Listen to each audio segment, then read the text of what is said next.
ओम नमो भगवते वासुदेवाय।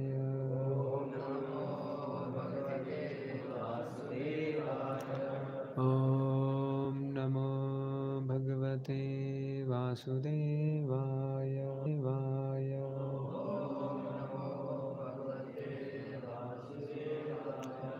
ओम नमो भगवते वासुदेवाय।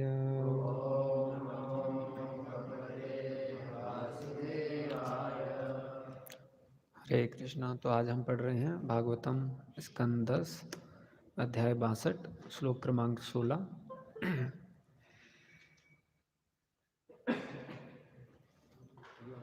चित्रलेखोवाच व्यवसनं ते अपकर्षामि त्रिलोक्यां यदि भाव्यते तमानेष्ये वरं यस्ते मनोहर्ता तमादिश। चित्रलेखोवाच व्यवसनं ते अपकर्षामि त्रिलोक्यं यदि भाव्यते तमानेष्ये वरं यस्ते मनोहर्ता तमादिश। चित्रलेखोवाच व्यसनं ते अपकर्षामि त्रिलोक्यं यदि भाव्यते तमानेष्ये वरं यस्ते मनोहर्ता तमादिश।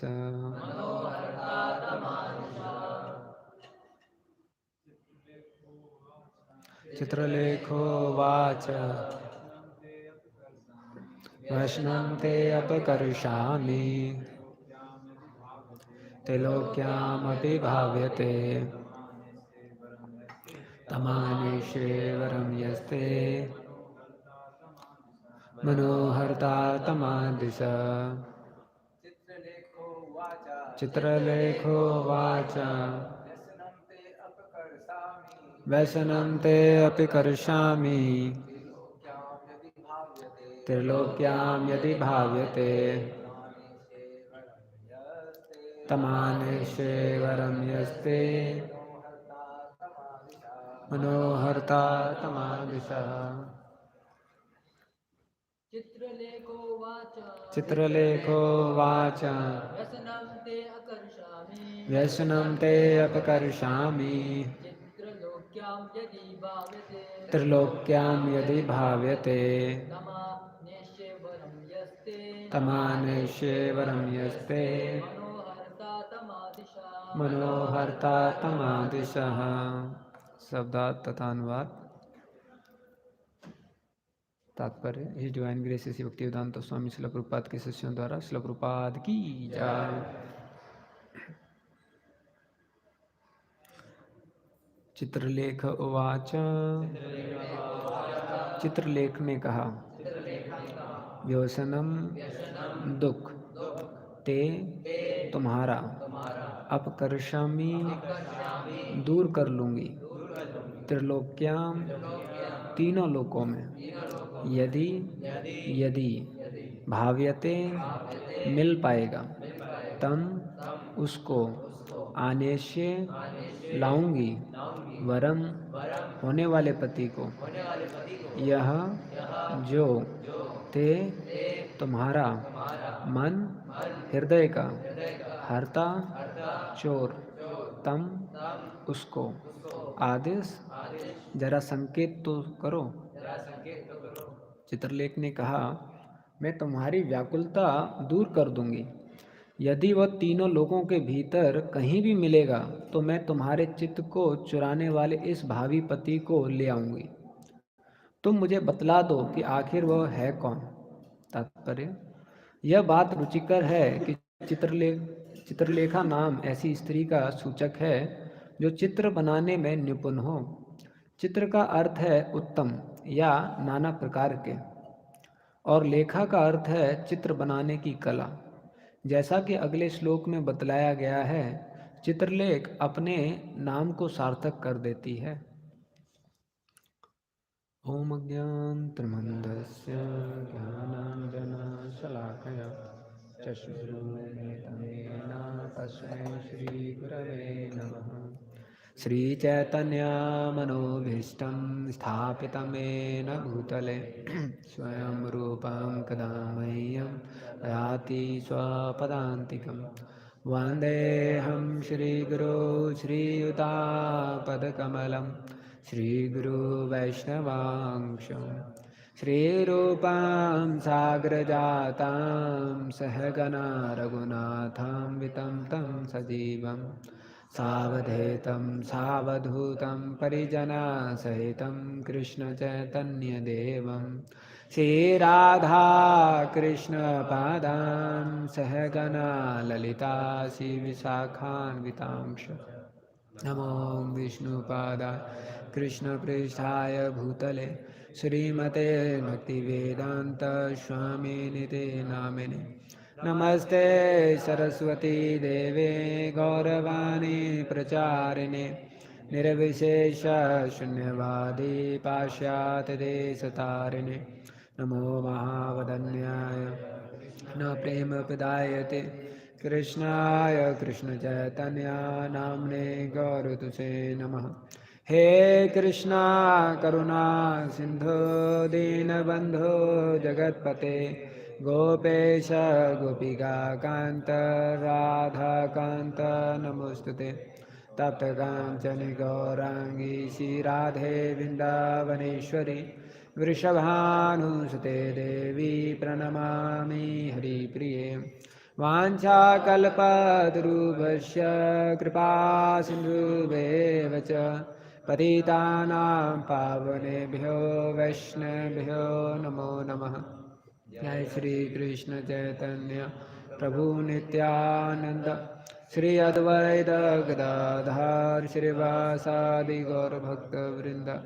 हरे कृष्णा कृष्णा कृष्णा हरे हरे हरे राम राम राम हरे हरे।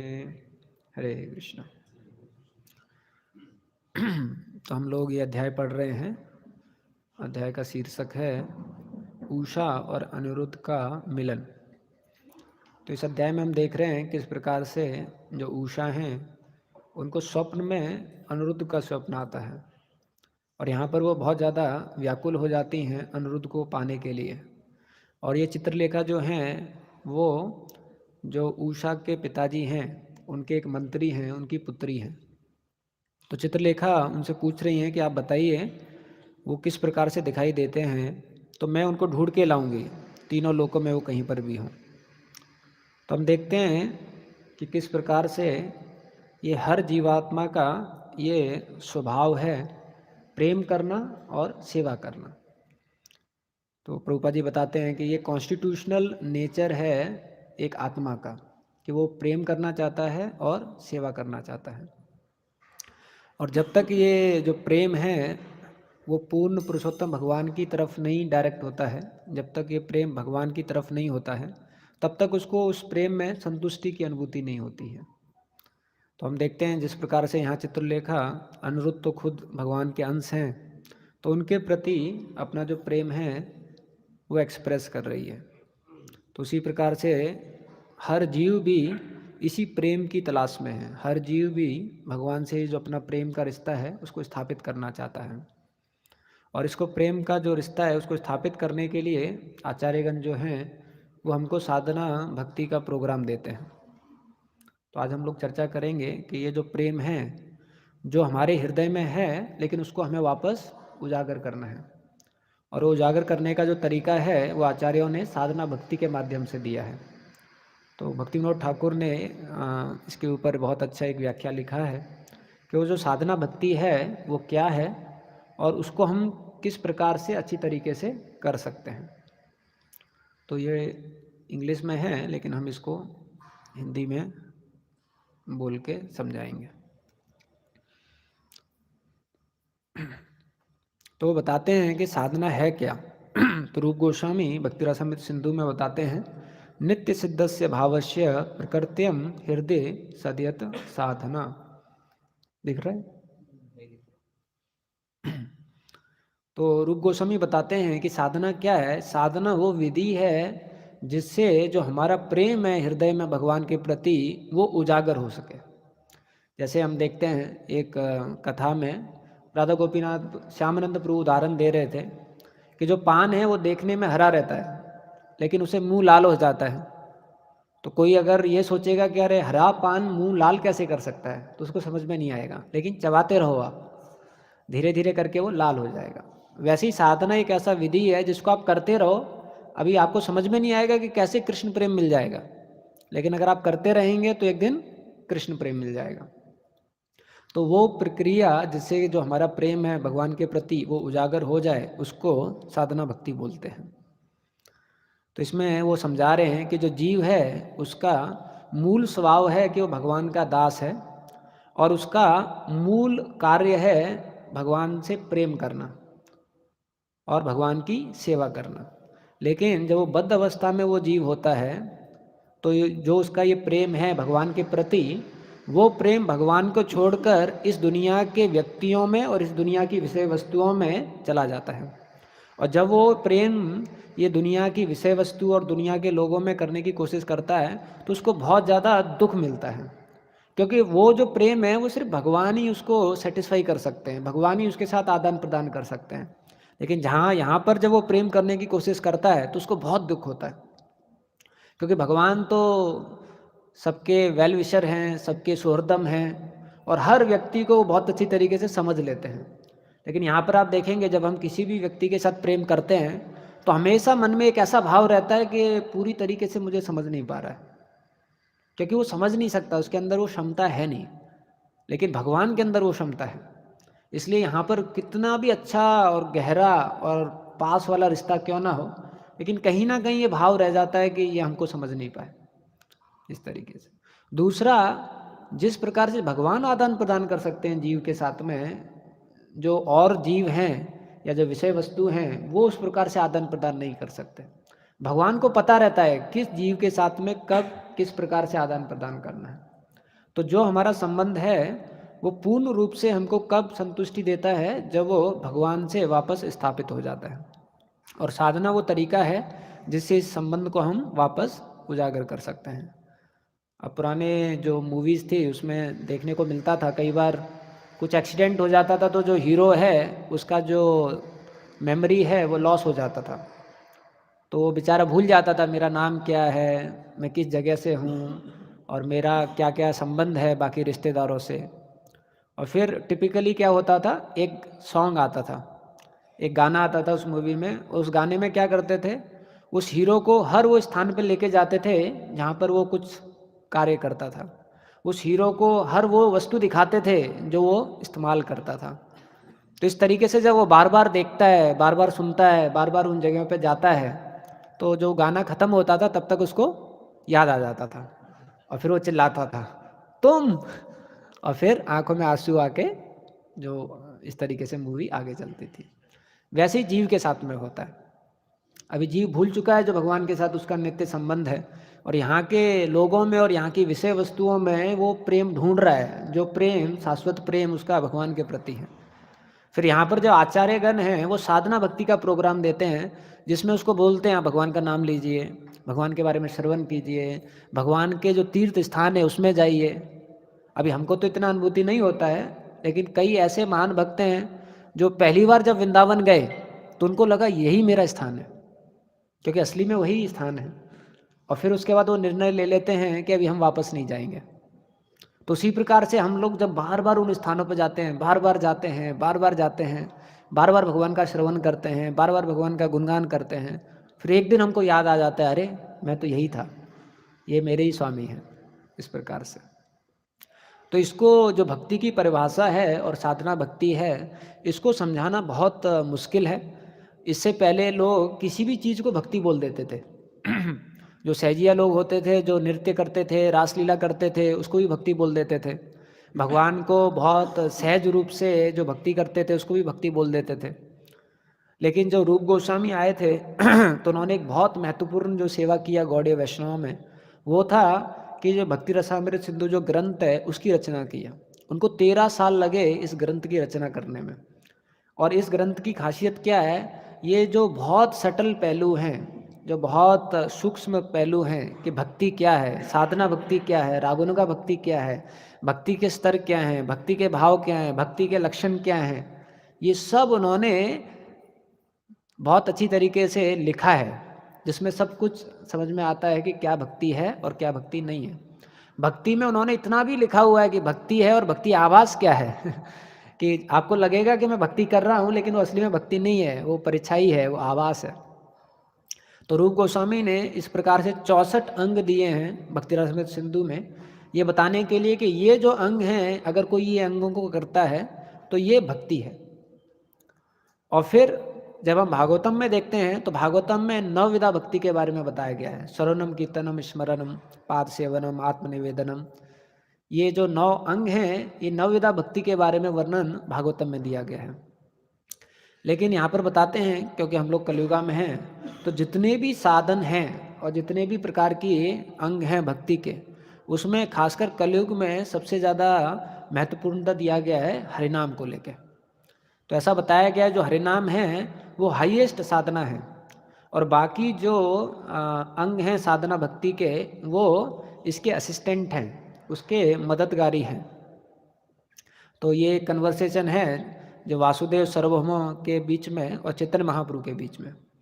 तो महाप्रभु ये बता रहे हैं, भक्ति साधन श्रेष्ठ सुनिते हैला मन, प्रभु उपदेश कैला नाम संकीर्तन।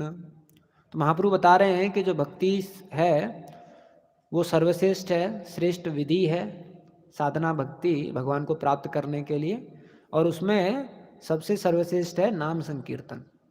फिर महाप्रभु बोल रहे हैं, भजनेर मध्य श्रेष्ठ नव वेदा भक्ति, कृष्ण प्रेम कृष्ण देते धरे महाशक्ति। और ये नवविधा भक्ति है, ये उसमें सर्वश्रेष्ठ है, और उसमें नवविधा भक्ति में ये शक्ति है कि वो कृष्ण को दे सकती है, कृष्ण प्रेम को दे सकती है। तार मध्य सर्वश्रेष्ठ नाम संकीर्तन, निरपराधे नाम लैले पाय प्रेम धन। और उसमें भी सर्वश्रेष्ठ है नाम संकीर्तन। अगर कोई प्रेम पूर्वक ये नाम को लेता है तो उसको प्रेम धन मिल जाता है। तो इसलिए इसमें बताया गया है कि बाकी जितने विधि हैं भजन के, भक्ति करने के, तो उसमें ये 9 हैं, और उस 9 में भी जो भगवान का नाम लेना है वह सर्वश्रेष्ठ है। फिर इसमें एक चीज़ बताते हैं, इसमें बोलते हैं एक अंग सादे के है सादे बहु अंग। तो अगर कुछ लोग हैं जो सिर्फ एक ही अंग को प्रैक्टिस करते हैं, कुछ लोग हैं बाकी सब अंगों को भी प्रैक्टिस करते हैं, लेकिन अगर कोई ये सोचता है कि मैं हरिनाम को छोड़ के, भगवान के नाम को छोड़ के बाकी किसी अंग का आश्रय लेके परफेक्शन कर लूँगा कलियुगा में, तो वो पॉसिबल नहीं है। तो वो बता रहे हैं, जब साधका ये समझ लेता है कि हरिनाम जो है वह सर्वश्रेष्ठ साधना है, और वो हरिनाम को उस प्रकार से स्वीकार करता है, इसलिए शास्त्रों में बताया गया है हरेर नाम हरेर नाम हरेर नामेव केवलम कलेव नास्तेव नास्तेव नास्तेव गतिर अन्यथा। तो ये भगवान के नाम की महिमा बताई गई है। तो हम देखते हैं शास्त्रों में, खासकर कलयुग में भगवान के जो नाम हैं उसकी इतनी ज़्यादा महिमा है, क्योंकि जो भगवान के नाम हैं वो किसी भी व्यक्ति को, कोई कितना भी पतित क्यों ना हो, उसका उद्धार कर सकते हैं। साउथ इंडिया में एक बहुत बड़े स्वामी हुए हैं, उनका नाम था बोधेंद्र स्वामीगल। तो ये बोधेंद्र स्वामीगल एक बार गांव-गांव में जा रहे थे, और ये क्या करते थे, राम के बहुत अच्छे भक्त थे, और हमेशा राम का नाम लेते रहते थे, श्री राम जय राम, राम राम श्री राम, जय राम, राम राम। और उन्मत्त रहते थे भगवान के नाम में। और जब गांव में जाते थे, जब लोग इनसे मिलते थे, तो ये उनको हरिनाम दीक्षा देते थे, भगवान का नाम देते थे। तो एक ब्राह्मण ने उनको देखा कि अरे इतने बड़े स्वामी हैं, तो उन्होंने अपने घर में उनको निमंत्रण दिया, वो आए। और ये ब्राह्मण का जो लड़का था वो गूंगा और बहरा था, तो लड़के से सेवा करवा रहे थे स्वामी की।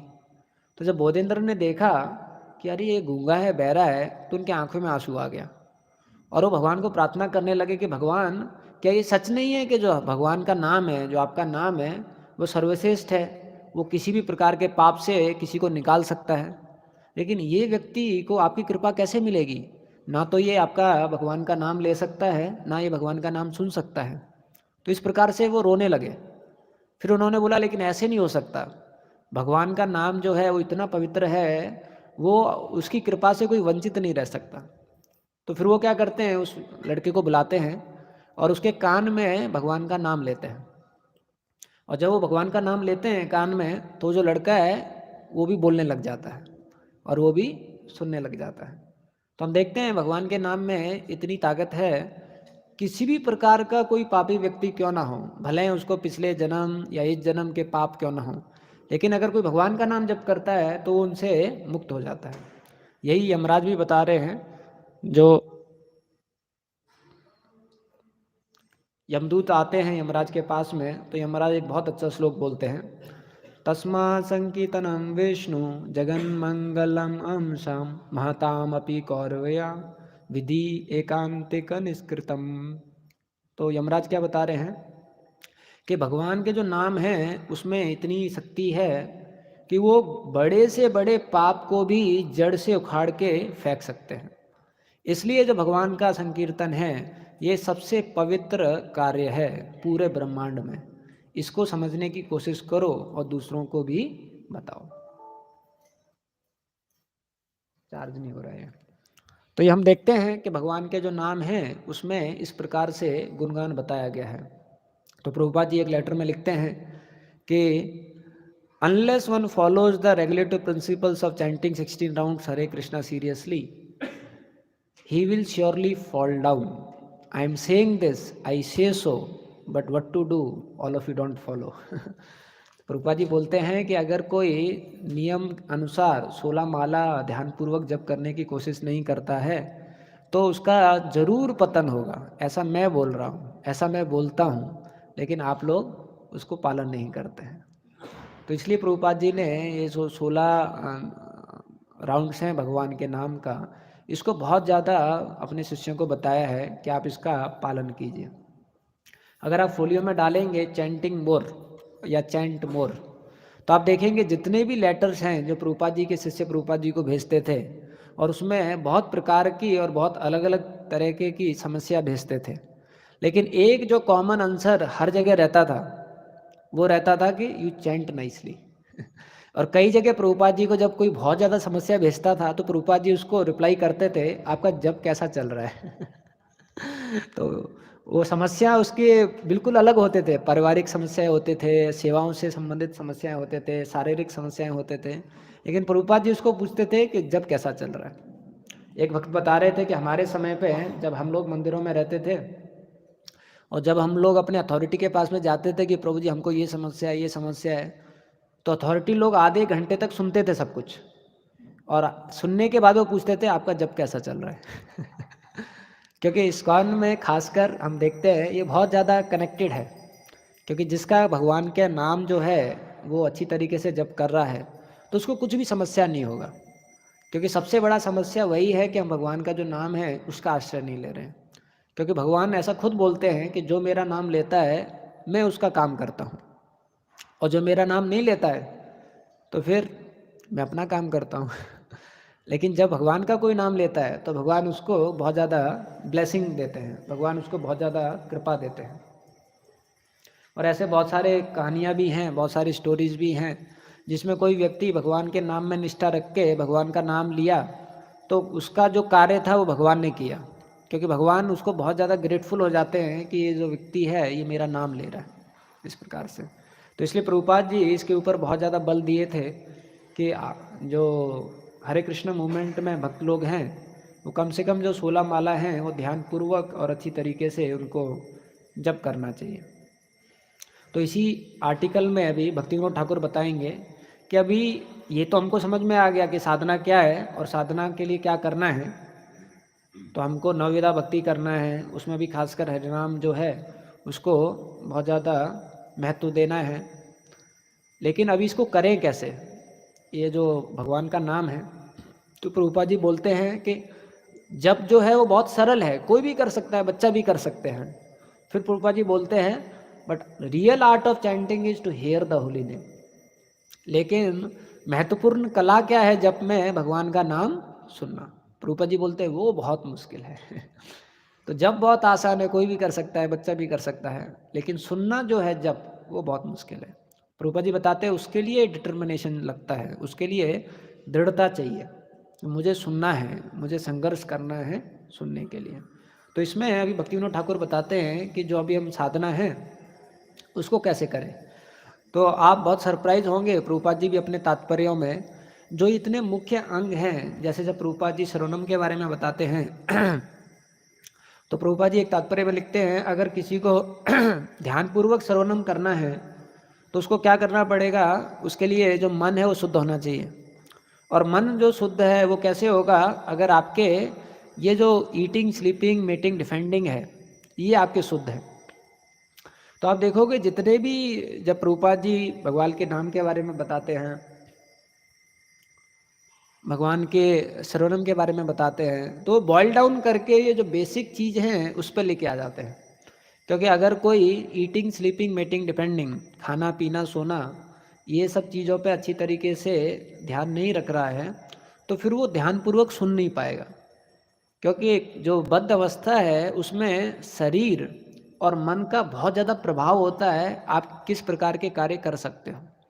इसलिए आप देखोगे जो गुरुकुल का ट्रेनिंग होता था उसमें आधे से ज़्यादा ट्रेनिंग इसी चीज़ पे होता था कि आपको मन और शरीर को जो सत्वगुण है उसमें कैसे रखना है।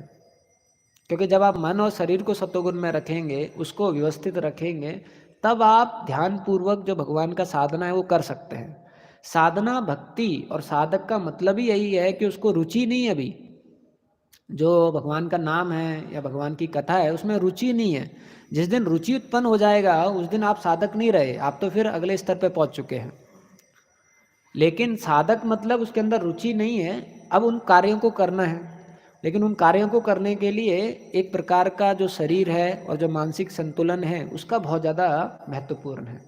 और हम देखते हैं कि कई बार अगर वो चीज़ का हम ध्यान नहीं रखते हैं, भले ऐसे वक्त हैं जिनका भाव बहुत अच्छा है, मुझे सिर्फ गुरु की सेवा करना है, एसएमएस भी ऐसे ही डालते हैं वो लोग, कृष्ण की सेवा करना है, only for pleasure of Guru and Krishna. लेकिन क्या है, जब वो माला उठाते हैं तो उनको नींद आ जाता है, जब भागवतम उठाते हैं तो फिर मन कहीं और चला जाता है। क्यों? क्योंकि जब तक हम इन चीज़ों को ध्यान नहीं रखेंगे तो आगे नहीं बढ़ सकते। तो भरत भागवत महाराज बताते हैं कि बहुत सारे गेट हैं, लेकिन जो सबसे पहला गेट है वो शरीर का गेट है। पहले ये शरीर के गेट को क्रॉस करना पड़ेगा। ये जो शरीर है इसको भक्ति के अनुकूल बनाना पड़ेगा कि भक्ति के अनुकूल ये कैसे हो सकता है। तो इसमें भक्तिविनोद ठाकुर कुछ आदेश दे रहे हैं, वो बता रहे हैं कि हमको थोड़ा सोचना चाहिए इस विषय के बारे में कि जो साधना है इसको अच्छी तरीके से कैसे कर सकते हैं। क्योंकि जो साधना है वो तो इंद्रियों से होती है, इसलिए ये बात ये ज़्यादा जरूरी है कि जो साधक है वो दक्ष होना चाहिए कि कैसे मैं अपनी इंद्रियों को भगवान की सेवा में लगाऊं। अब इसमें भक्तिविनोद ठाकुर क्या बता रहे हैं, जो साधक है आप देखेंगे वो असली में कर क्या रहा है। वो अपना मन तो अभी नहीं लगा पाएगा भगवान की सेवा में, उसका दिल है वो भी नहीं लगा पाएगा, तो क्या लगा रहा है भगवान की सेवा में? उसकी इंद्रियां। तो वही भक्तिविनोद ठाकुर बता रहे हैं कि जो साधक है वो निपुण होना चाहिए कि कैसे मैं अपनी इंद्रियां हैं उसको भगवान की सेवा में लगा पाऊँ, उसको मैं साधना में लगा पाऊँ। अब अगर वो करना है, हमको इंद्रियां जो है वो भगवान की सेवा में लगाना है, उसके लिए भक्तिविनोद ठाकुर बताते हैं कि हम जो अपनी साधना है उसको बहुत अच्छी तरीके से कर सकते हैं अगर हम अपना जो शरीर है उसको हेल्दी रखेंगे। और शरीर को हेल्दी कैसे रख सकते हैं? अगर हम युक्त आहार और युक्त विहार, ये जो प्रिंसिपल हैं ये फॉलो करेंगे। क्योंकि हम लोगों को जो हमारी इंद्रियां हैं वो भगवान की साधना में लगानी है। अब इंद्रियों को साधना में लगाने के लिए जो हमारा शरीर है वो स्वस्थ होना चाहिए। तो जो माधवाचार्य थे वो एक लाइन बोलते थे कि strong mind exist in the strong body. जो मजबूत मन है वो मजबूत शरीर में निवास करता है। इसलिए आप देखेंगे जिस दिन आपका हेल्थ बहुत अच्छा है उस दिन कोई भी सेवा रहेगा तो आपके अंदर बहुत ज़्यादा कॉन्फिडेंस रहता है, यस प्रभु जी कर देंगे। और आप जब के लिए भी बैठेंगे तो आपके अंदर ऐसा संघर्ष करने का एक आत्मविश्वास रहेगा, मुझे सुनना है भगवान का नाम, क्योंकि शरीर में क्षमता है तो आप सीधा बैठ के एक जगह बहुत संघर्ष करेंगे। लेकिन शरीर में ही दर्द हो रहा है, कहीं पर आपका पेट में हजम नहीं हुआ है खाना, और आपको कफ हो रहा है, और मन भी बोल रहा है अरे सो जा, बीमार है, ऐसा ना हो कि पूरा ही चला जाएगा तू। तो बेचारे का वो शरीर ही साथ नहीं दे रहा है, जो मशीन है वही साथ नहीं दे रही है, तो कहाँ से वो अपनी इंद्रियों को भगवान की सेवा में लगाएगा। अभी हरिदास ठाकुर का स्तर है, प्रभुपाद जी बताते हैं, वो शारीरिक स्तर से बहुत ऊपर है। उनके लिए अगर शरीर सही नहीं है फिर भी वो भगवान की भक्ति कर सकते हैं, नाम ले सकते हैं, लेकिन हम लोग उस स्तर पर नहीं है। तो इसलिए जो हेल्थ है उसको ध्यान में रखना बहुत ज़रूरी है। और जहाँ पर भी हेल्थ की बात आती है, Prabhupada ji regulation, lifestyle, cleanness, यही 3 चीज़ों के ऊपर चर्चा करते हैं। प्रभुपाद जी बोलते हैं कि लोगों का जो उम्र है वो कम क्यों हो गया है, क्योंकि अनहेल्दी ईटिंग है, अनहेल्दी लाइफस्टाइल है, इम्प्योर लाइफस्टाइल है। तो प्रभुपाद जी जहाँ पर भी स्वास्थ्य की बात करते हैं वहाँ पर वो इन 3 चीज़ की बात करते हैं कि आपका खाना कैसा है, आपका व्यवहार कैसा है, जो दिनचर्या है वो कैसा है, और आप कितना सफाई रखते हैं अपनी ज़िंदगी में। तो भक्तिविनोद ठाकुर ये बता रहे हैं कि जो युक्त आहार है उसका इतना ज़्यादा ज़रूरत है। तो ये रेगुलेशन जो है उसका ब्यूटी क्या है, अगर कोई व्यक्ति अपना ज़िंदगी में रेगुलेशन अपनाता है तो वो शरीर के बारे में उसको बिल्कुल भी सोचना नहीं पड़ता है। अगर आप रेगुलेशन अप्लाएंगे तो आपको शरीर के लिए बिल्कुल भी ध्यान नहीं देना पड़ेगा, क्योंकि शरीर ऑटो मोड में फंक्शन करने लग जाएगा। लेकिन अगर आप रेगुलेशन अप्लाई नहीं करते तो आपका इतना ज़्यादा ध्यान, इतना ज़्यादा समय शरीर को देखने में लगेगा और आप देख भी नहीं पाओगे उसको, और भी ज़्यादा बीमार होगा। तो आप देखेंगे जो वैदिक प्रणाली है उसमें जो गुरुकुल में जो शिष्य रहते थे उनका फिक्स टाइम होता था सुबह उठने का। तो आप सोचिए, मानो कि अगर वो 3 बजे सुबह उठ रहे हैं तो उस टाइम पे तो अलार्म वगैरह नहीं होते थे। लेकिन रेगुलेशन का यही ब्यूटी है कि जो बॉडी है वो उसमें ट्यून इन हो जाता है, अगर आप डेली उसी टाइम पे सेम कार्य को कर रहे हैं।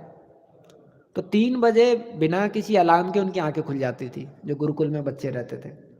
और आँख खुलने के बाद ऐसा नहीं होता था जैसे हमारे साथ होता है, अरे अभी क्यों बज गया, अभी तो 5 मिनट और 10 मिनट और, इतना जल्दी कैसे, इतना अच्छा नींद आ रहा है, ये सब भाव नहीं आते थे। क्यों? क्योंकि उनका नींद पूरा हो चुका है। जो शरीर है वो उसमें ट्यून इन हो गया, शरीर खुद बोल रहा है खड़े हो जाओ अभी। इस तरीके से अभी हमको बोलना पड़ता है शरीर को खड़े हो जाओ। तो वो 3 बजे बेचारा खड़ा हो जाता है। उसके बाद आप देखोगे कि वो दिन में बिल्कुल नहीं सोते थे, क्योंकि दिन में जो सोना है वो आयुर्वेद के हिसाब से शरीर के लिए अच्छा नहीं है। और जो दिन में सोते हैं उनको रात में जो नींद है वो डीप स्लीप नहीं मिलेगा उनको। तो वो बेचारे 8-10 घंटा सोएंगे 24 घंटे में से, फिर भी उनको पर्याप्त मात्रा में और अच्छा स्लीप नहीं मिलेगा। तो बेचारे दिन में नहीं सोते थे और उनके टाइम फिक्स रहते थे, 9 बजे खाएंगे, 4 बजे खाएंगे, बीच में कहीं नहीं खाएंगे। तो 9 बजे जब आता था तो इतना ज़्यादा जट अग्नि उनके पेट में आ जाता था, क्योंकि शरीर तैयार है, अभी टाइम हो गया है खाने का, अभी खाओ डालो।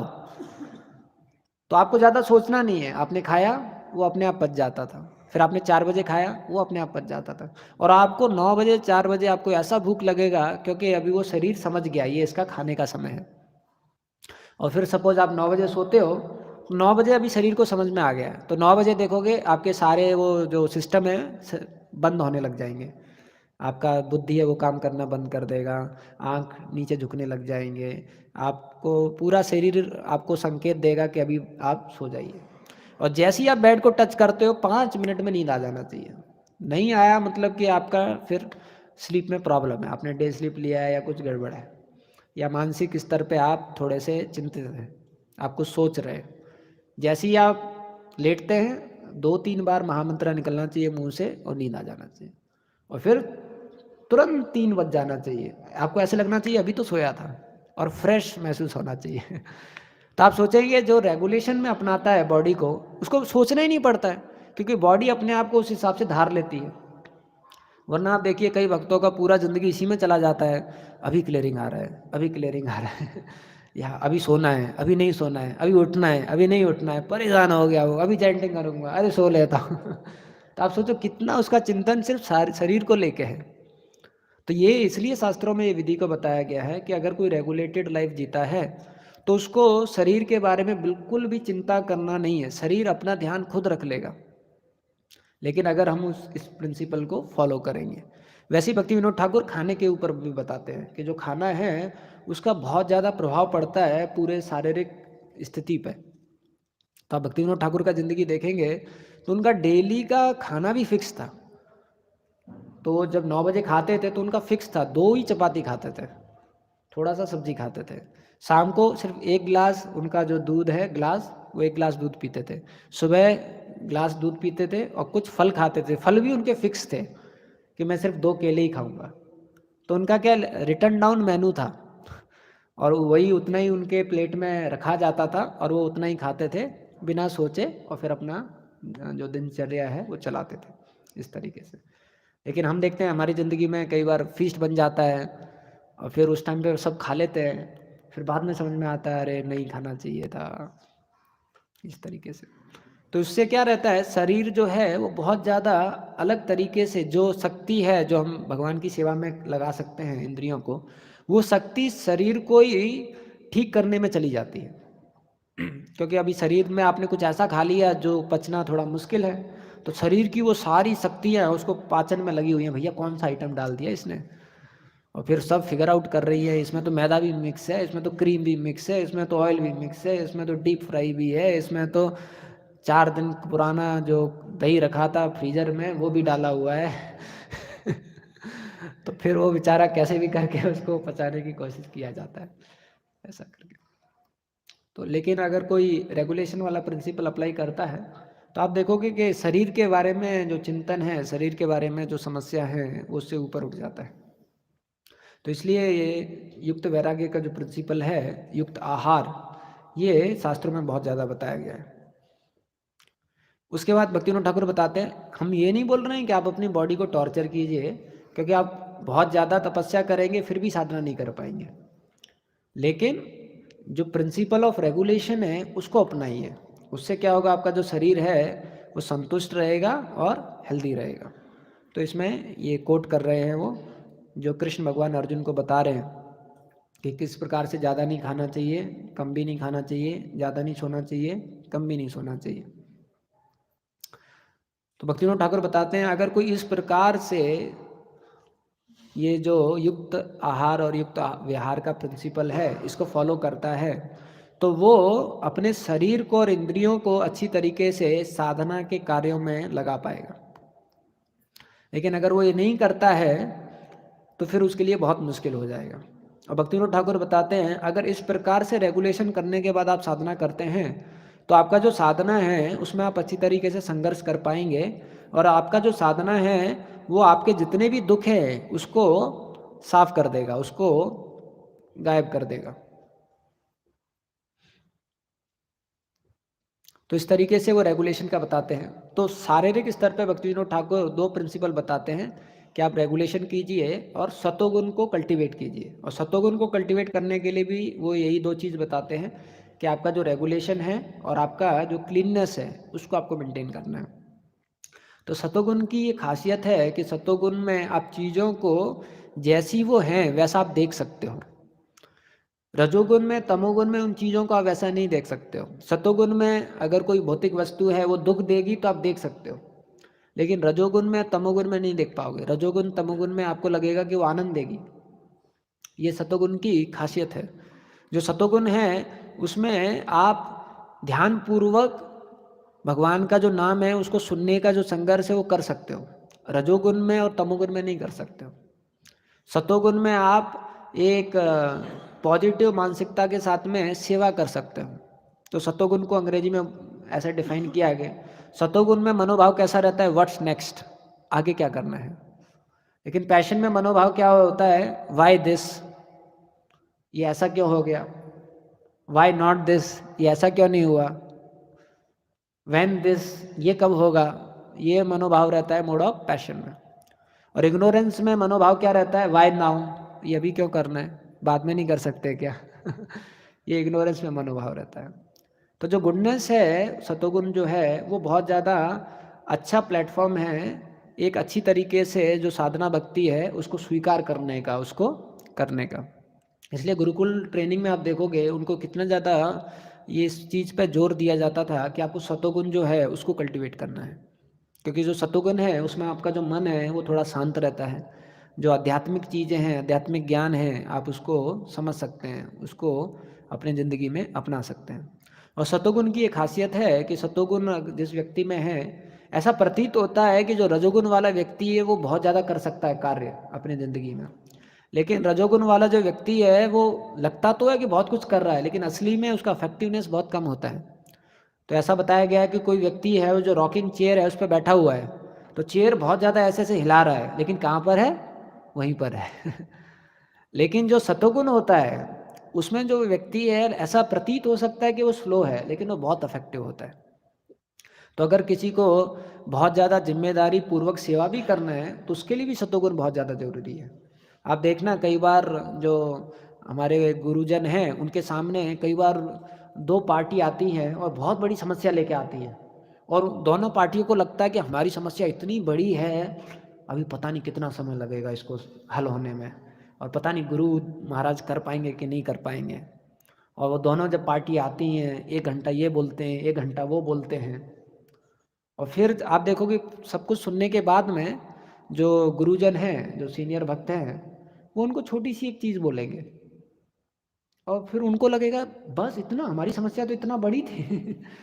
क्योंकि वो सतोगुण के स्तर पे देख रहे हैं, वो चीज़ों को समझ रहे हैं कि क्या कहाँ क्या गड़बड़ है, इस तरीके से।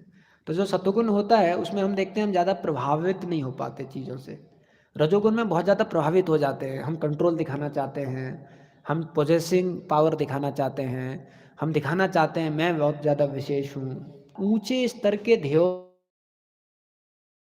होना चाहिए, जो आंदोलन है वो आगे देखोगे। जो सतोगुणी होगा तो वो छोटी छोटी चीज़ों से डिस्टर्ब नहीं होगा, लेकिन जो रजोगुणी होगा वो छोटी छोटी चीज़ों से डिस्टर्ब हो जाएगा। तो अगर हम आगे डेवलपेशन प्रिंसिपल है इसको अपनाते, शरीर है उसको हम भगवान की सेवा में, आपका जो शरीर है वो एक जगह बैठ के जो भगवान का नाम है वो अच्छी तरीके से उच्चारण कर पाएगा, और जो आपको जो सुनना है उसके लिए आप संघर्ष कर, इसकी खासियत है। इसके बाद भक्ति विनोद ठाकुर बताते हैं शरीर का ध्यान रख लिया जो है रेगुलेशन और सतोगुण में लाने के बाद, फिर दूसरा चीज़ है कि हमें अभी मन को संतुलन करना है। क्योंकि अभी आप बैठ गए एक जगह और भगवान का जो नाम है वो भी आपके मुंह से निकल रहा है, लेकिन अभी वो नाम जो है उसको सुनना है, ये बहुत ज़रूरी है, उसको व्यवस्थित करना है। तो शास्त्रों में मन के बारे में बताया गया है कि एक तो मन के अंदर उसका जो स्वभाव है,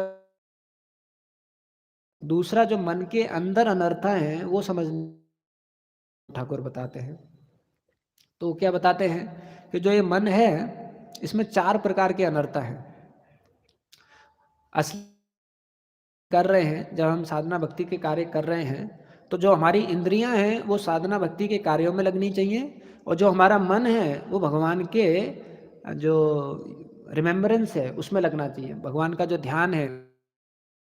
इसलिए चैंटिंग को हम क्या बोलते हैं? मेडिटेशन।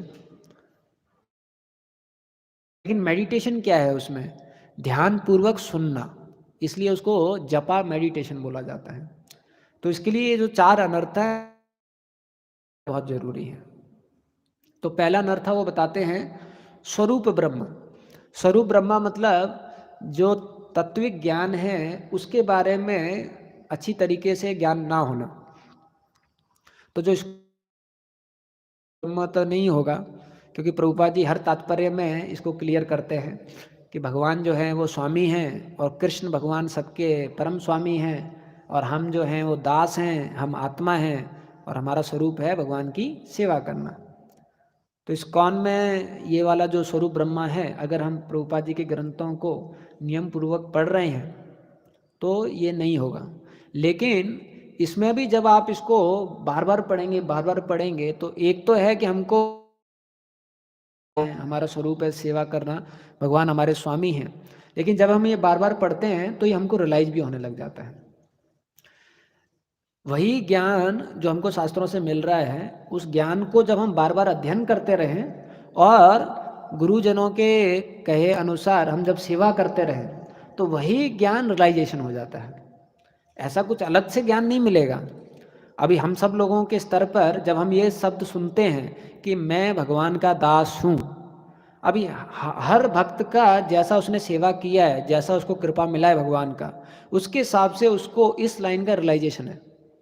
तो किसी के मन में जैसे ही वो सुनता है मैं भगवान का दास हूँ, जैसे अद्वैताचार्य जब महाप्रभु उनको मारने लगे, ए अद्वैता तू क्या बोल रहा है, मैं तुमको मार डालूंगा, और फिर अद्वैताचार्य नाचने लग जाते हैं कि फाइनली महाप्रभु ने स्वीकार कर लिया कि मैं आपका दास हूँ।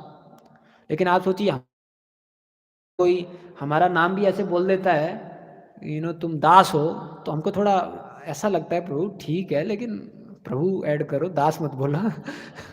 राइट, क्योंकि उतना रियलाइजेशन नहीं है। लेकिन जब हम इनको बार बार सुनते रहते हैं और भक्तों के अनुसार सेवा करते रहते हैं, तो यही चीज़ों का रियलाइजेशन आ जाता है। आप देखेंगे हम लोग सब महसूस कर सकते, पहले सुनते थे कि भौतिक दुनिया दुखालय मसासोतम है, और जब आप सुनते हैं दुखालय मसासोतम है, तो अभी थोड़ा अलग, क्योंकि अभी हम देख रहे हैं, समझ रहे हैं। जब हम बूढ़े हो जाएंगे तब हमको समझ में आ जाएगा जरा व्याधि क्या है, जन्म मृत्यु जरा व्याधि में जो बूढ़ापन है उसके कष्ट क्या है, तो उसका भी रियलाइजेशन आएगा। और जैसे जैसे हम भक्ति में उन्नति करते हैं तो वो रियलाइजेशन आता है। तो स्वरूप ब्रह्मा इसको उठाने के लिए हमको नियम अनुसार शास्त्रों का अध्ययन करना चाहिए। दूसरा जो चीज़ है, अगर ये स्वरूप ब्रह्मा क्लियर नहीं है तो जो मन है उसमें बहुत प्रकार के डाउट आते हैं। इसलिए भक्ति विनोद ठाकुर बताते हैं जो तात्विक ज्ञान है वो क्लियर होना चाहिए, वरना जब आप जप कर रहे हैं तो बहुत सारे आपके अंदर डाउट आएंगे, मैं क्यों करूँ, ये क्या है, ये यही करना है या कुछ और भी तो कर सकते हैं, अभी ज़रूरत है कि इतना ज़्यादा ध्यानपूर्वक जप करने का, बाद में कर लेंगे। तो ये तत्व स्वरूप ब्रह्मा अगर क्लियर नहीं है तो इस प्रकार के डाउट माइंड क्रिएट कर देगा और माइंड आपको कहीं और लेके चला जाएगा। लेकिन जिसका स्वरूप ब्रह्मा क्लियर, यही मेरा ऑक्यूपेशन है, जैसे जब आपको क्लियर है कि भैया मैं आईटी इंजीनियर हूँ, अभी कंपनी में आया हूँ, अभी कोडिंग करना, ये ज़्यादा क्लियर हो जाता है तो फिर आप विचलित नहीं होंगे जो मन डाउट क्रिएट करता है उसमें। दूसरा इसमें बताया गया है असत तृष्णा, जो भौतिक वस्तुएं हैं उनके प्रति जो हमारा खिंचाव है। तो शास्त्र में बताया गया है कि जो साधक भक्त है उनको भौतिक दुनिया का किस प्रकार का रूप है, किस प्रकार से भौतिक दुनिया दुखालय मसास्वतम है, किस प्रकार से जो भौतिक वस्तु हैं वो नश्वर हैं और दुख प्रदान करती हैं, इसके बारे में बहुत ज़्यादा श्रवण करना चाहिए। जब ये हम श्रवण करते हैं तो हमारा ये जो लालच है भौतिक वस्तुओं के प्रति वो जाता है। व्यक्ति को भौतिक वस्तुओं के साथ भोग करते हुए नहीं देखना चाहिए। जब हम भौतिक व्यक्ति को भौतिक वस्तुओं के साथ भोग करते हुए देखते हैं तो हमारे अंदर भोग वासना जो है वो जन्म ले लेती है। हम देखेंगे कैसे जब अजामिल ने वो सीन देखा था तो उसके अंदर भी भोग वासना है वो जन्म ले ली थी। इसलिए कई बार हम देखते हैं कोई व्यक्ति है नया बहुत बढ़िया कार लेके आया है, मर्सिडीज या कुछ इस प्रकार का, और फिर उसमें वो बाहर निकल रहा है और बिल्कुल वो भी बहुत हैंडसम है और बहुत ज़्यादा मुस्कुरा रहा है, हंस रहा है, उसके साथ भी उसके दोस्त लोग भी आए हुए हैं, तो आपके अंदर भी लगता है कि अरे इसमें बहुत ज़्यादा खुशी है। और हमारा भक्त है, हाथ में माला है, बीड बैग है, उसका मुंह ऐसे है। सनातन गोस्वामी बोल रहे हैं ये हरिनाम चिंतामणि है, लेकिन वो मर्सिडीज कार को देख के, उस व्यक्ति को देख के, और उसका माला हाथ नीचे है। लेकिन जब हम भगवान के गुणगान सुनते हैं और भौतिक जो चीज़ें हैं उनका सही जो उनकी व्याख्या है भागवतम में उसको सुनते हैं, तब हमारा इनके प्रति जो मन है वो विचलित नहीं होगा। इसलिए साधक के लिए भागवतम को सुनना पढ़ना बहुत ज़्यादा जरूरी है, क्योंकि भागवतम जो है वो भौतिक जो आसक्ति है उसको काट देती है, भौतिक जो आकर्षण है उसको काट देती है, वरना बहुत मुश्किल है। आप देखेंगे लोगों के अंदर इतनी छोटी छोटी चीज़ों के प्रति आसक्ति हो जाता है और वो भी उनका जप में आने लग जाता है। मेरे को मोबाइल लेना है, मेरे को मोबाइल लेना है, मेरे को वो लेना है, रेडमी रेडमी रेडमी, मी रेडमी री लावा जावा। तो अभी इस प्रकार के विचार आने लग जाते हैं। और ये कितनी तुच्छ चीज़ है, लेकिन क्योंकि हम लोग अगर भागवतम का अध्ययन नहीं करते हैं और इन चीज़ों के बारे में ज़्यादा पता नहीं करते हैं तो आ जाता है। एक बार वृंदावन में एक भक्त था, तो भीख मांगने के लिए जाता था। तो एक बार उसको किसी ने पूरन पुली दे दिया। महाराष्ट्र में जो मीठा चपाती है उसको पूरन पुली बोलते हैं। तो राधा कुंड के बगल में बैठ के वो जप कर रहा था। तो जप कर रहा था तो बीच बीच में उसका मन पूरन पुली पर जा रहा था। अरे वो पूरन पुली मिला, आज तो भिक्षा मांगते हुए खा ले यार, बहुत अच्छा लगेगा। और ये जप में ध्यान करने की कोशिश कर रहा था बार बार। तो उसको बहुत फ्रस्ट्रेशन आया, उसने निकाला पूरन पुली, फेंक दिया। फिर मन उसका शांत हो गया, फिर जप करने लगा। तो आप देखेंगे जो बहुत सीरियस भक्त होते हैं वो बहुत पर्टिकुलर है कि भैया ये सब चीज़ों से मेरे को प्रभावित नहीं करना है। आप जड़ भरत का ज़िंदगी देखिए, वो बहुत परेशान हो गया पिछली ज़िंदगियों से। अरे एक हिरन के बच्चे को बचाया उसने, मेरे को ही लेके चला गया। उसके बाद अगला ज़िंदगी लिया, उसमें इतना ज़्यादा कष्ट। फिर जब वो जड़ भरत के रूप में आया तो उसने निर्णय ले लिया, ये ज़िंदगी सिर्फ कृष्ण के लिए, ये ज़िंदगी सिर्फ भगवान के धाम जाने के लिए, छोड़ूंगा नहीं, रुकूंगा नहीं। इस तरीके से। तो उस प्रकार का जो निश्चय है वो कब होता है, भक्तिविनोद ठाकुर बताते हैं, जब आप किसी ऐसे निष्किंचन भक्त का संग कर लो जो इस प्रकार से विरक्त है। जब रघुनाथ दास गोस्वामी, उनके पास पूरा धनाढ़ व्यक्ति थे, इतना ऐश्वर्य था, लेकिन जब वो हरिदास ठाकुर से मिलने के लिए गए, उनका जो वैराग्य देखकर इतना प्रभावित हो गए कि घर से भागना चालू कर दिया। क्योंकि हरिदास ठाकुर का वैराग्य ऐसा था, जो जहरीले सांप हैं वो उनके बगल में घूमते थे और वो अपना आप जप करते रहते थे। बारिश हो रहा है, धूप हो रहा है, सुबह हो रहा है, शाम हो रहा है, समझ में नहीं आता था। आप सोचिए जो 22 घंटा जप करता है उसको पता ही नहीं चलेगा ट्यूसडे कब है, मंडे कब है, नवंबर कब है, दिसंबर कब है। इतना ज़्यादा उनका वैराग्य था, इतना ज़्यादा भगवान के नाम में लीन था। तो असत तृष्णा है वो हमको सोचना चाहिए। हम अपनी ज़िंदगी में वो उदाहरण है उसको याद कर सकते हैं, सनातन गोस्वामी वाला। तो जब भी कोई भक्त आता है और आपको दिखाता है, प्रभु जी देखिए मैं नया गाड़ी लेके आया हूँ, तो सनातन गोस्वामी उसको क्या बोले थे, आप ये मनी को फेंकिए, पारस मनी को, और हरे कृष्णा जप कीजिए।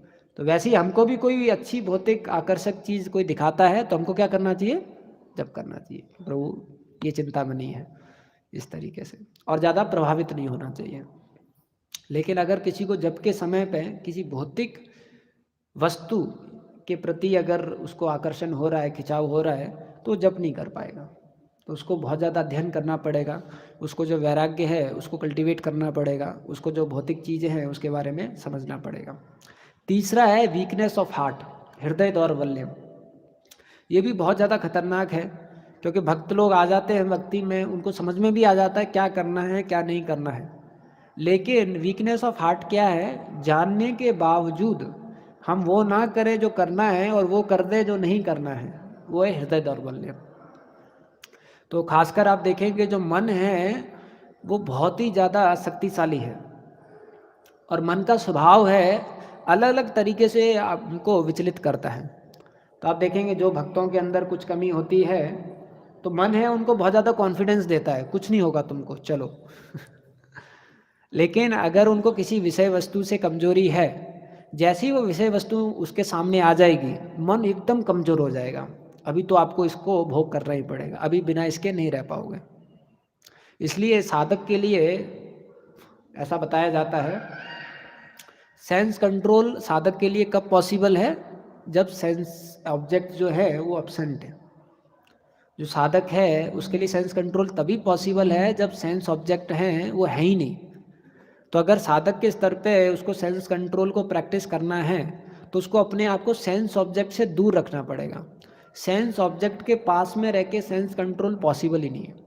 इसलिए वैदिक टाइम में गुरुकुल का जो ट्रेनिंग है, आप सोचेंगे वो जंगल में क्यों जाते थे, इतना दूर क्यों रहते थे, जिससे कि कोई भी विषय वस्तु है ही नहीं। जब विषय वस्तु नहीं है तब आप अपना जो नियंत्रण है इंद्रियों का वो कर सकते हैं, और बाद में भले विषय वस्तु आएगी वो विचलित नहीं होगा।